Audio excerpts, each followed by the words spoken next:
1 декабрга даярдалган күндөмө маалыматтык программасынын толукталганы кечки чыгарылышы менен тааныштырып, студияда Кундуз Кенжебаева, саламатсыздарбы? Алгач бүгүнкү көрсөтүүдөн кыскача.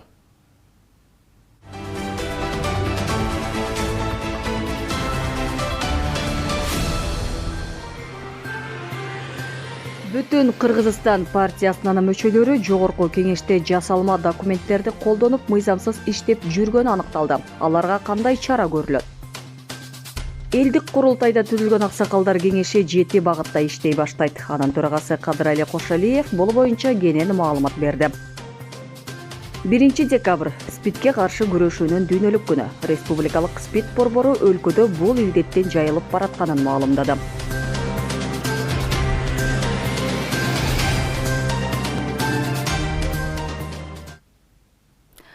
Президент Садыр Жапаров Румыниянын президенти Клаус Йоханнисти Румыниянын улуттук биригүү күнү менен куттуктады. Бул тууралуу президенттик администрациядан билдиришти. Кыргызстан менен Румыниянын ортосундагы салттуу достук мамилелер мындан арыда эки өлкөнүн өнүгүшүнө жана гүлдөп өсүшүнө салым кошот деп ишенем. Сизге чың ден соолук, жооптуу мамлекеттик ишиңизге ийгиликтерди. Ал эми дос мамиледеги Румыния элине бакубаттык жана өнүгүү каалайм деп айтылат өлкө башчысынын куттуктоо телеграммасында.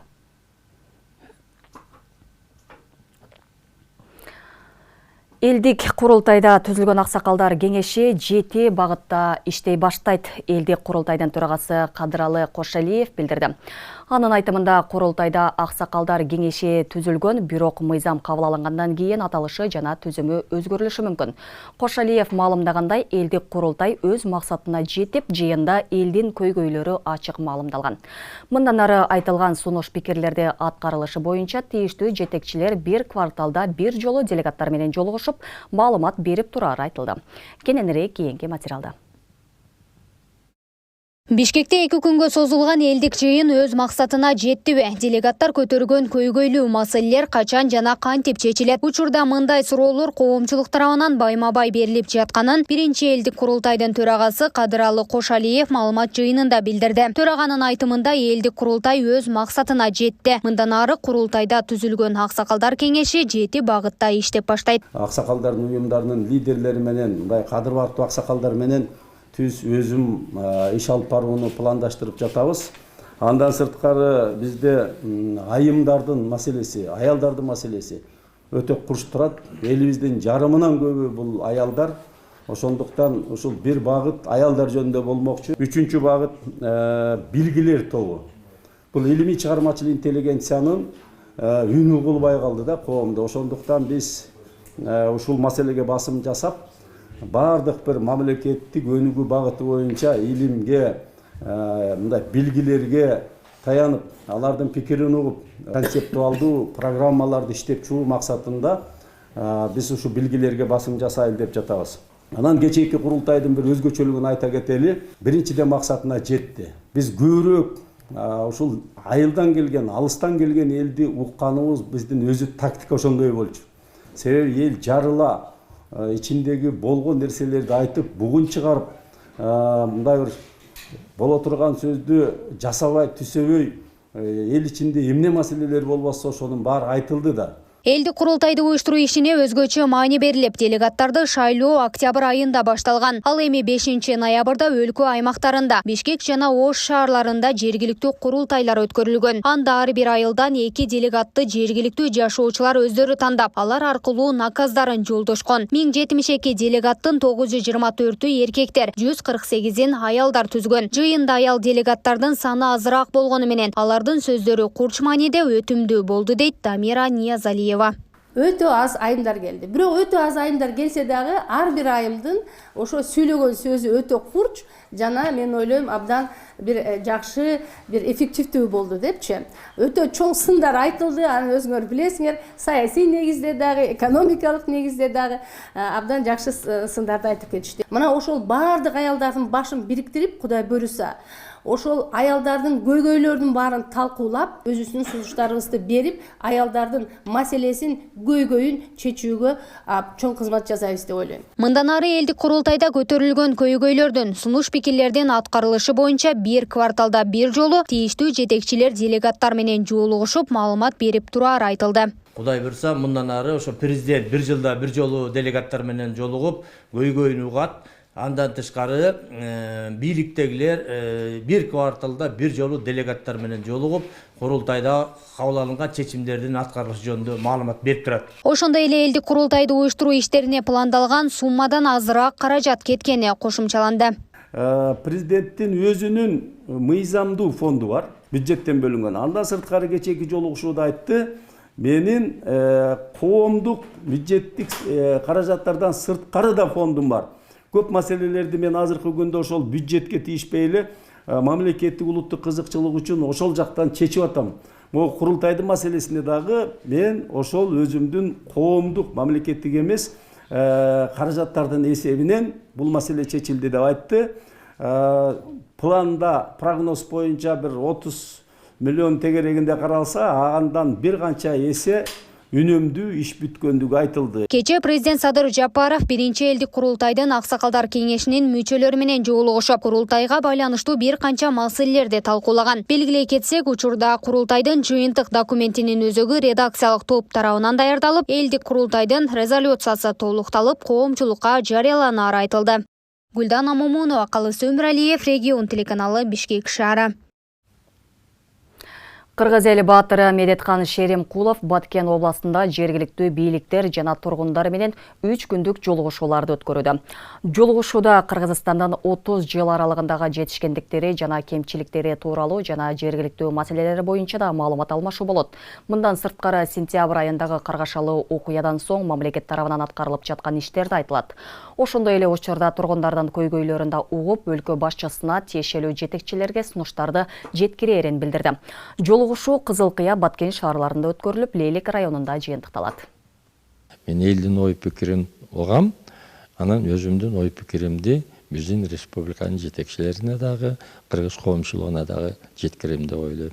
Менин келген негизги максатым мына ушу элге биздин мамлекетибиз жөнүндө, биздин мамлекеттүүлүгүбүз жөнүндө, мамлекетибиз кандай акыбалда, кайсы убакта кандай себептер менен пайда болду, 30 жылдын ичинде кандай жетишкендиктер болду, кандай кемчиликтер болду, ошону элге туура түшүндүрүп, анан эң негизи ошол кетирген кемчиликтерибизди мындан кийин кайталабайлык. УКМК депутат Жанар Акаевдин кесиптеши Эмиль Жамгырчиевдин үйүнөн жана унаасынан жашыруун камера табылганы тууралуу айткандарына жооп берди. Акаев 26 ноябрда фракциянын 2 депутатынын айланасында болгон окуя боюнча комментарий берип, Жамгырчиевдин чет өлкөгө чыгышына тыюу салынганын белгилеген. Мындан тышкары ал Жамгырчиевдин жабылган кылмыш ишин жандантуу аракети болуп жатканын айтып, аны Кемпир-Абад маселесинде каршы добуш бергендиги менен байланыштырган. Комитет Акаев айланасында айткандарына жооп берип, анын сөзүнөн кийин текшерүү жүргүзүлгөндүгүн маалымдады. Депутат Эмиль Жамгырчиевдин үйүнөн жана унаасынан качан аудио, видео жаздыруу жабдыктары табылгандыгы боюнча Жанар Акаевдин маалыматы жок экендиги аныкталды. Ал эми сөз болуп жаткан техниканы көргөн эмес, бул тууралуу жогорку кеңештин жыйынында Жамгырчиевдин жардамчысынан уккан. Жардамчысы бул маалыматты телефон аркылуу Жамгырчиевден алган деп айтылат билдирүүдө. Мекеменин маалымат кызматы Эмиль Жамгырчиевдин жүргөн жери белгисиз экендигин кошумчалады. УКМК жашыруун камералар эмне себептен ким тарабынан коюлганын аныктоого, депутатты коргоо үчүн текшерүү жүргүзүүгө даяр экендигин белгилеген. Бүтүн Кыргызстан партиясынын мүчөлөрү жогорку кеңеште жасалма документтерди колдонуп, мыйзамсыз иштеп жүргөнү аныкталды. Бул туурасында УКМКнын маалымат кызматы кабарлады. Билдирүүгө ылайык, Бүтүн Кыргызстан фракциясынын лидери Адаханым Адымаровдун кеңешчиси Айпере Кулмурзаева, жардамчысы Азамат Муратбек уулу, фракция катчылыгынын эксперти Айгерим Алибаева бул кызматтарда орношуу үчүн эмгек китепчелеринде жалган маалыматтарды көрсөткөн. Бул факт боюнча УКМК 3 кызматкерге тең кылмыш ишин козгоп, тергөө амалдарын жүргүзгөн. Иш-чараларынын жүрүшүндө документтерди жасалмалоо фактылары тастыкталды. Кылмыш жаза кодексинин 379 беренесинин 2 бөлүмү боюнча кылмыш жасаганы деп айтылган. Алар боюнча айыпталган. Айгерим Алибаева менен Азамат Муратбек уулу документтер жасалмалагандыгын мойнуна алып, өз каалоосу менен ээлеген кызматынан бошотуу тууралуу арызын жазышкан деп айтылат маалыматта.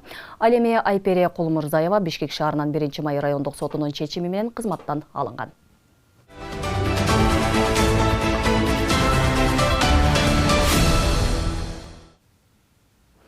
Кыргызстанда 1 ноябрга карата ВИЧ инфекциясына кабылып, расмий каттоодон өткөндөрдүн саны 12.039 жетти. Анын ичинен 11.344-ө кыргызстандык болсо, калганы чет элдик жарандар. Республикалык спет борборунун маалыматы боюнча, мындай көрсөткүч өлкөдө оорунун жайылып бараткандыгынан кабар берет. Быйылкы жылдын эсебинен ВИЧ инфекциясынан 819 адам чалдыгып, алардын 55% ооруну жыныстык жол аркылуу жуктуруп алганы тастыкталган.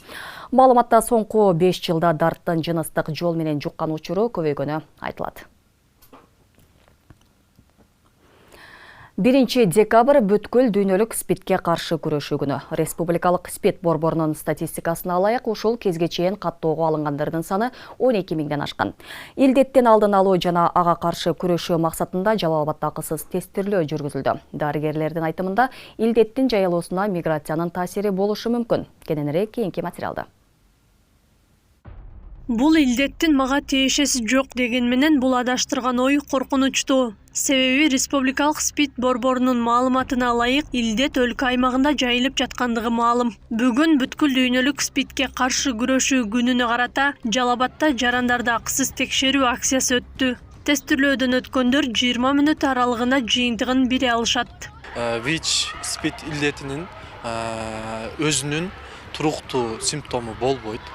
Бул башка оору менен коштолуп жамынып келген оору болуп эсептелинет. Себебин айтканыбызда, биздин иммундук системабызды жабыркаткандыгына байланыштуу биздин симптомдору көбүнчө чөткөк менен арыктап, табити жок болуп, жана узак мөөнөткө температура чыгып, ошондой мөөнөттөрдө клиникалык көрсөтмөлөр менен келип бизде анализ тапшырышат. Ошондо аныкталат. Жалал Абад облусунда ВИЧ спидти жуктуруп алган 1285 адам каттоодо турат. Алардын ичинен 14 жашка чейинки балдардын саны 100гө жеткен. Акыркы 10 айда 94 адамдан илдет аныкталган. Дарыгерлер ВИЧ спидти жыныстык жол аркылуу жуктургандардын саны өскөнүн, ага миграциянын таасири бар экенин белгилешет. Ошондой эле инфекция энеден балага жана кан аркылуу жугуп калуусу ыктымал. Жаңы табылган учурлардын бардыгын диспансерный көзөмөлгө алып, дарыгерлердин көзөмөлүндө тургандан кийин ал кишилерден ВИЧ илдети жукпайт. Азыр бизде Жалал Абадда статистика боюнча жыныстык жол аркылуу жуккандар 65,8%-ды түзөт. Баягы ички тышкы миграция аябай көп болгондуктан ВИЧ илдетинин дагы өсүүсү азыр аябай көбүрөөк болуп атат. 1 декабрь бүткүл дүйнөлүк спидке каршы күрөшүү күнү. Жалал Абаддагы медициналык окуу жайлардын студенттерине конкурс өткөрүлүп, түшүндүрүү иштери болду. ВИЧ спидке кабылгандарга дары-дармек, медициналык жардам акысыз көрсөтүлүп, бейтаптарга жөлөк пул берилет. Аларга Жалал Абаддагы жергиликтүү бийлик тарабынан дагы көмөк көрсөтүлөт. ВИЧ илдетине чалдыккан энеден төрөлгөн балага карата жергиликтүү бюджеттен 428 миң сом акча каражаты ушу сүт азыктарын сатып алууга жумшалып келет. Жылдын аягында бюджет каралып жатканда бул суммалар такталып, кийинки жыл үзгүлтүккө учурабастан ошондой жардамдар берилип келет. Өлкөдө 1 ноябрга карата ВИЧ инфекциясына кабылып, расмий каттоодон өткөндөрдүн саны 12.039 жетти. Алардын ичинен 11.044-ü кыргызстандык болсо, калганы чет өлкөлүк жарандар. Быйылкы жылда Кыргызстан боюнча ВИЧ инфекциясына 819 адам чалдыгып, алардын 55% ооруну жыныстык жол аркылуу жуктуруп алганы аныкталган. Аклай Карабаева, Замирбек Тойчубаев, Регион. Жалал Абад шаардык үй бүлөлүк дарыгерлер топторунун дарыгерлери шаардык мэриянын кызматкерлерине сасык тумоого каршы эмдөө жүргүзүштү. Саламаттыкты сактоо кызматкерлери эмдөө алуунун натыйжалуулугу тууралуу маалымат берип, адамдарды түрдүү ооруларга каршы эмдөөдөн өткөрүү, жамааттык иммунитетти көтөрүү, калк арасында вакцина алуу тууралуу маалыматтарды жеткирүүдө көмөктөшүүгө, жардам берүүгө чакырышты. Андан сырткары шаардагы үй бүлөлүк дарыгерлер топторунун имаратында да жарандар үчүн эмдөө жүргүзүлүп жатканын кошумчалады. Бұл Қырғызстан бойынша жүріп жатыр. Ал бізде де ошондой гриппке вакцина болуп атат, гриппол деген. Біз биринчи поликлиникада, биринчи КСВда баардык жарандарды чакырып алдырып атабыз. Буга ким укуктуу, ким алыш керек. бойында бар аялдар, учетта тұрғандар, диспансердің учетта тұрғандар, жашы 65 жаштан үйде тұрғандар, часто длительно болеющий деп қоясыз. Тез ауырғандар ошо гриппке вакцина алып алыш керек. Бұл грипп вакцина алып алса, грипп оңой түрінде өтөт. Ошон үчүн баарын чакырабыз. Ош Бишкек Уна жолундағы қырсықтың кесепетінен 3 адам қаза болды. Қырсық 28 ноябрда саат 1:00 чамасында болғанын Жалал-Абад областық жол қимылының коопсуздугун камсыздоо бөлүмүнөн билдиришти. Акыркы кездеги бул сыяктуу жол кырсыктарын алдын алуу боюнча кырсыктар байма-бай катталып, адам өлүмү менен коштолуп жатат. Аларда адистер жол эрежелерин сактоого, түрдүү кырсыктардын алдын алуу багытындагы рейдтерди өткөрүүдө. Алар канчалык натыйжа берип жатат? Кененирээк кийинки материалда. Жол Кырсык Уна жолдун 519 чакырымында. Тактап айтканда Нокен районунун Момбеков айыл аймагына караган Кыла айылынын тилкесинде болгон. Ош шаарын көздөй бара жаткан Део Нексия үлгүсүндөгү Уна жолдун оң тарабында токтоп турган Volvo үлгүсүндөгү оор жүк ташуучу Унанын артынан сүзүп токтогон. Анын кесепетинен жеңил Унадагы 3 адам окуя болгон жерде көз юмган. 28 ноябрь караган түнү саат 01 чамасында Нокен районунун Бишкек-Ош жолунун 519 чакырымында Део Нексия автоунаасы Бишкектен Ошту көздөй баратып, жолдун жегинде Ош багытын карап турган оор жүк ташуучу автоунаанын артынан келип сүзүп, жол кырсыгын жасап, 3 адам каза болгон.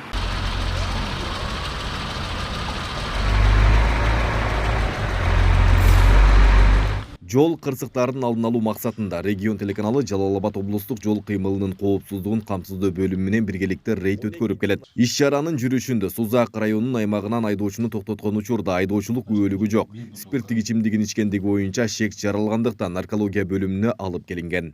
Бул жак Сузак районунун Бегат айылына кармалда токтоп текшерген учурда жанында айдоочулук күбөлүгү жок болгон. Айдоочудан спиртнойдун жеткиргендиги үчүн наркология бөлүмүнө алып келдик. Азыр кураштар өткөрүп атат. Азыр кураштардын корутундунун негизинде чара колдонобуз. Эгерде спиртной ичимдиги болгон болсо, машинасын айыптоо токтотуп протокол түзүп беребиз. Бул жакты карап коюң. Все, болду. Ал эми бул айдоочу жол коопсуздук кызматкерлеринин токтотконуна баш ийбей, унасын айдап качып кеткен. Инспекторлор унанын артынан барып текшерген учурда айдоочудан спирттик ичимдигин ичкендиги боюнча шек жаралган. Бул айдоочуда наркология бөлүмүнө алып келинди. Мыйзам толуктуура баш ийбей, токтомосун айдаган бойдон токтой кетип калган, качып артынан акылап барып токтотуп текшерген учурда айдоочунун оозунан спирт түштүрмөй кирген. Азыр наркология бөлүмүнө алып келдик. Ошонун негизинде врачтар корутунду чыгарып атат. Эгерде спирттик ичимдиги болгон болсо, машинасы айыптоо токтотулуп, айыппул салынат. Бул сиздики, колуңуз.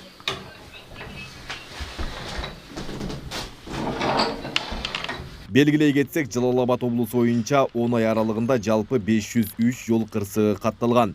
Анын кесепетинен 117 адам каза болуп, 856 жаран денесинен ар кандай жарат алып ооруканага кайрылган. Айбек Исабеков, Самирбек Тойчубаев, регион. Кыргызстан санариптештирүү багытында алгылыктуу максаттарды көздөй аракеттенип жатат. Бул жолу ачык маалыматтардын коомдук орду, анын пайдасы жана практикасы боюнча эл аралык жыйын куруп, анда тажрыйба алмашуу жүрүп жатат. Бишкек шаарында өтүп жаткан конференцияга Орто Азия жана Кавказ мамлекеттеринен келген өкүлдөр маалымат берип, практикалык пайдасын баяндап беришкен. Кененирээк кезектеги материалда. Ачык маалыматтардын саясаты, практикасы жана мисалдары мамлекеттик башкарууда кандай орду бар? Мындан кандай натыйжа көрө алабыз? Өзгөчө кыргыз мамлекетинде анын ролу жана жарандарга көрсөткөн пайдасы кандай болушу мүмкүн? Бул боюнча Бишкек калаасында эл аралык отурум өтүүдө. Бул жерде маалыматтардын ачыктыгынын мааниси жана ал ачык маалыматтардын колдонуудагы максаты жөнүндө биз талкуулап жатабыз. Ошондой эле алардын максатын эле талкуулабай, бул ар кайсы мамлекетте кандай колдонуп жатылганын дагы талкуулап атабыз. Бул жерде евро биримдигини мамлекеттери дагы ачык маалыматты кантип колдонулгандыгы жөнүндөгү практикалык тажрыйбасын дагы бизге айтып берип жатат. Эл аралык конференцияга Борбор Азия мамлекеттеринен Корея, Кавказ өлкөлөрүнөн адистер өздөрүнүн ишмердүүлүгүндөгү тажрыйбасын жана практикасын айтып беришти. Санариптештирүү багытында Корея мамлекети алда канча алдыда бара жатканы жүргүзүлгөн анализдердин негизинде аныкталган. Мындан улам Кыргызстан аталган өлкө менен тажрыйба алмашуу жана кызматташуу багытында аракеттер көрүлүп жатканы айтылууда. We are here to share each country's Биз бул жерде Орто Азия жана Кавказ мамлекеттеринин өкүлдөрү ачык маалыматтардын, программасын жана идеяларды өнүктүрүү боюнча чогулдук. Ачык маалыматтар бул электрондоштурулган өкмөт жана санариптештирүүнү колдоо куралы катары жакшы пландаштырылган чечимдерди кабыл алуу үчүн абдан маанилүү. Ошондой эле жарандык коомго калкты өкмөт менен кызматташуу ишине көбүрөөк тартуу үчүн зарыл. Ачык маалыматтар туруктуу жана узак мөөнөттө өнүгүүгө кандай стратегия керек экендигин алуу үчүн абдан пайдалуу деп айта алабыз. and the good basement of the making good policies for people. Учурдун талабына ылайык ачык маалыматтардын саясаты бүткүл дүйнө үчүн маанилүү болуп турат. Өтүп жаткан жыйын анын кандай пайдасы жана муктаждыгы бар экендигин көрсөтүүдө. Мындан сырткары кандай жаңычылдар пайда болуп жатканын түшүнүү, ал эми анын негизинде мамлекеттер арасындагы тажрыйба жана практика алмашууга чоң өбөлгө жаратып жатат. Не зря говорят, информация — это нефть 21 века. Маалымат 21 кылымдын нефтиси деп бекеринен айтышпайт. Ачык маалыматтар бул сизге булак болуп берет. Андан сиз жаңы идеяларды, бизнес идеяларды таба аласыз. Эгерде сиз классикалык ачык бизнес ачууну кааласаңыз, ал үчүн кээ бир ресурстар керек. Мисалы, эмерек борбору. Демек, жыгач керектелет жана анын технологиясы жана башка ушул сыяктуу. Маалыматтар менен иштөө тармагында бизнес ачуу үчүн маалыматтардан башка эч нерсе керек эмес. Башкача айтканда, ноутбук алып, кандай маалыматтар бар экенин карап көрүңүз. Жана сиз буга чейин эле ар кайсы өлкөлөрдө колдонулган мамлекеттик башкаруунун мисалы катары жардам бере турган кызыктуу, пайдалуу иштерди көрө аласыз. Ошентип жалпысынан бизнестин кээ бир багыттарын тапса болот. В разных странах, так и в целом в каких-то сферах бизнеса. Кыргызстан санариптештирүү багытында эл аралык тажрыйба алмашуу жана кызматташуу ишмердүүлүгүн улантып келет. Эскерсек, бул жолку өтүп жаткан конференциялык жыйындын максаты да ачык маалыматтардын саясий потенциалын өнүктүрүү болуп саналат. Нурзада Сыдыкова, Калыс Бактыбеков, регион Бишкек. Өлкөдө окуучулардан кышкы каникулу 30 декабрда башталат. Бул тууралуу Билим берүү жана Илим министрлигинин маалыматында айтылат. Маалым болгондой, кышкы каникул 30 декабрда башталып, 2023 жылдын 10 январына чейин созулат. Белгилей кетсек, өткөн быйылкы окуу жылы 1 сентябрда башталган. Буга байланыштуу 25 майда аяктайт. Республика боюнча жалпы 2333 мектеп бар. Анда 1 400 000ден ашык окуучу билим алып келет.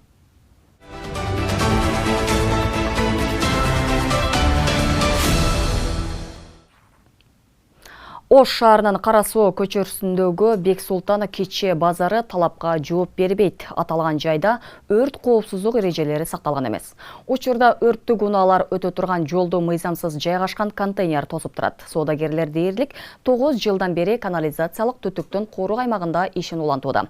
Бул түтүк тешилип же үзүлүп кетсе, бүткүл базарды суу каптап кетүү коркунучу бар экендиги айтылды. Ошондуктан соода күркөлөрү ээлеген аймагынан башка жака жылдыруу талабы көтөрүлгөн. Как положено картач, проект геймплан боюнча бери жол бар да, түз түшүп кеткен. Ушул жактан келип 2 машина пожарный ход келиш керек. Муларам чыгып алышкан, бардыгы чыгып алышкан да, мыйгачы. Мыйзамсыз стройкалар да.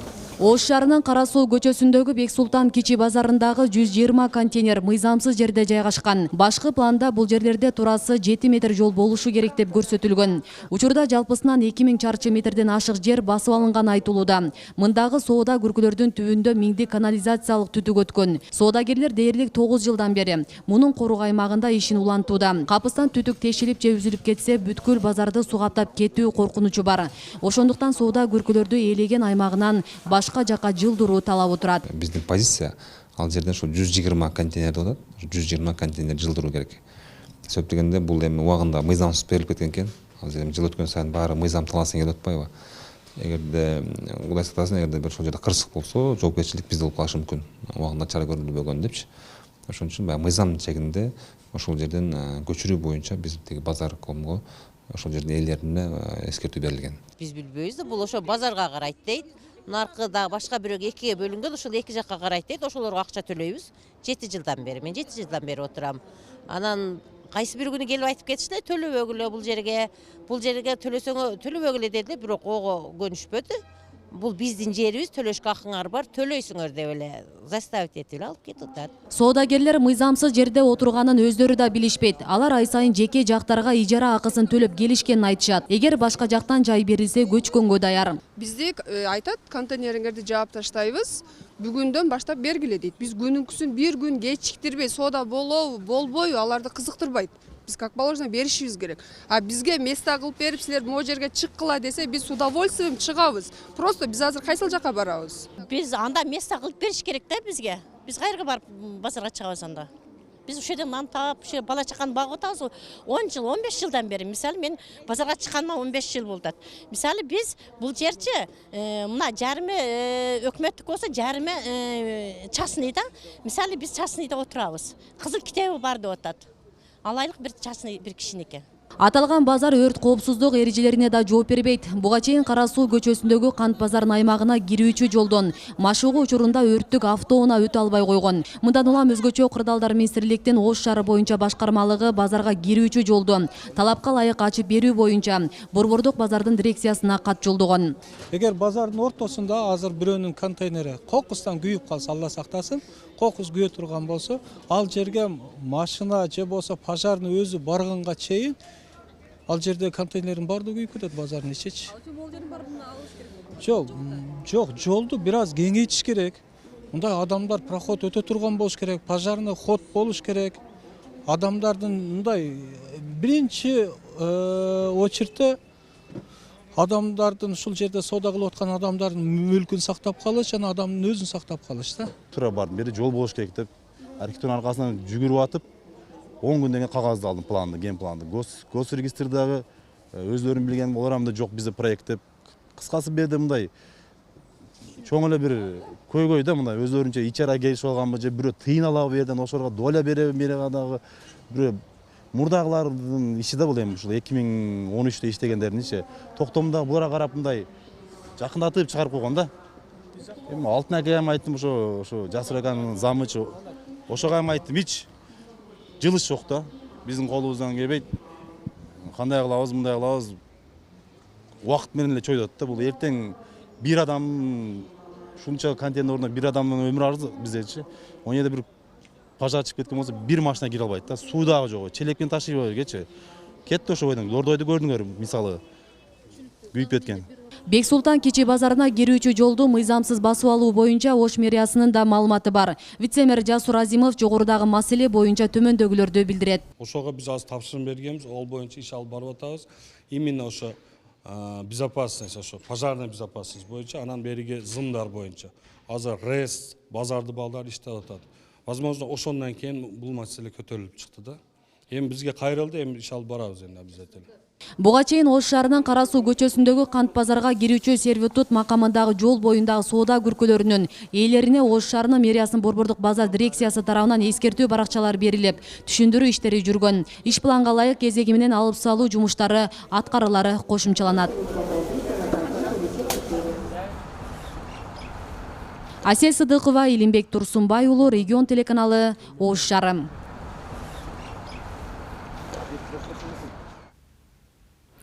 Бүгін 30 ноябрда Жалал-Абад шаарындагы Барпы атындагы театрда достукка чакырган орус ырлары аттуу фестиваль болуп өттү. Иш-чарага Жалал-Абад шаарынын мэринин орун басары Гүлбарчын Таштанбекова, Алтайдан келген коноктор, мугалимдер, студенттер жана шаар тургундары катышты. Маданий иш-чарада Алтай элдик чебери Юлия Наумованын маркетри техникасындагы көргөзмөсү коюлду. Андан соң келген коноктор үчүн орус ырлары жаңырып, Алтай элинин улуттук кийимдеринен көргөзмөсү көрсөтүлдү. Белгилей кетсек, иш-чараны Оштогу Русский дом уюму, Алтай крайындагы Калк үйү жана Жалал-Абад шаарындагы славян диаспорасы тарабынан уюштурулду. Фестиваль жыл сайын өткөрүлөт. Бул фестивалдын өткөрүүнүн максаты ушул орус жана кыргыз элдеринин ынтымагын, достугун бекемдөө болуп эсептелинет. Бизде ушул Алтай өлкөсүнөн, Барнаул шаарынан келген өкүлдөрүбүз өздөрүнүн кол өнөрчүлүктөрүн жана улуттук кийимдерин алып келип көрсөтүштү. Ал эми муну көрүп атасыңар сүрөттөр бул башкача техникада, маркетинг техникасында мурдакы славян диаспоранын башчысы ушундай художник болгон. Ошол художниктин окуучусу бизге өзүнүн көргөзмөсүн кылып атат. Бул жерде славян диаспоранын Виктор Викторович Малюженконун өтө көп салымы бар. Кечээ 30 ноябрда Катарда өтөп жаткан футбол боюнча дүйнө чемпиондугунун С жана Д тайпаларынын 4 оюн өттү. Австралия курама командасынын Данияны 1-0 эсебинде жеңип, Д тайпасында 2-чи орун менен плей-офф баскычына өттү. Бул тайпада 1-чи орунду акыркы турда Туниске утулуп калган Франция ээледи. С тайпасында Аргентина курама командасы Польшаны ишенимдүү жеңип, 1-8 финалга 1-чи орун менен чыкты. Параллель оюнда Мексика Сауд Аравияны жеңди. Аргентиналыктар менен бирге поляктар да киргизген жана өткөрүп жиберген голдордун айырмасы боюнча мексикалыктардан артыкчылыкка ээ болгондуктан плей-оффко чыгышты. Эки команда тең 4 упайга ээ болгон, бирок Польша 2 гол киргизип, 2 гол өткөрүп алгандыктан 2-чи орун менен плей-оффко чыкты. Кыргызстанда 1-2 декабрь күндөрү жай турган жаан-чачынга байланыштуу Бишкек Ош Уна жолунун 121-138 чакырымында жана 198-231 чакырымдарында кар көчкү түшүүсү жана кар күрткүсү пайда болору күтүлөт. Бул тууралуу өзгөчө кырдаалдар министрлигинин маалымат кызматы кабарлады. Министрликтен жолдор тайгак болуп, муз тоңоорун, унаалардын ортосунда 500 метр аралык сакталышы керектигин эскерткен. Алыскы жолго чыккан айдоочулар унаасын техникалык кароодон өткөрүп жана дөңгөлөктөрдү кышкыга алмаштыруусу зарылдыгы айтылды. Кырсыктар катталган же жардамга муктаж болгон учурда 112 кызматына чалуу керек. Регион телеканалынын күндөмө маалыматтык программасын социалдык тармактардан күзөтүп барыңыздар. Ал үчүн Регион телеканалынын Facebook, Telegram жана YouTube каналдарына катталып, акыркы жаңылыктардан кабардар болуп туруңуздар. Ошондой эле Одноклассники, ВКонтакте социалдык баракчасынан көрсөңүздөр болот. Бул күнгө даярдалган күндөмө маалыматтык программасы мына ушулар менен соңуна келип жетти. Студияда Кундуз Кенжебаева болдум. Кайрадан эфир аркылуу көрүшкөнчө аман туруңуздар.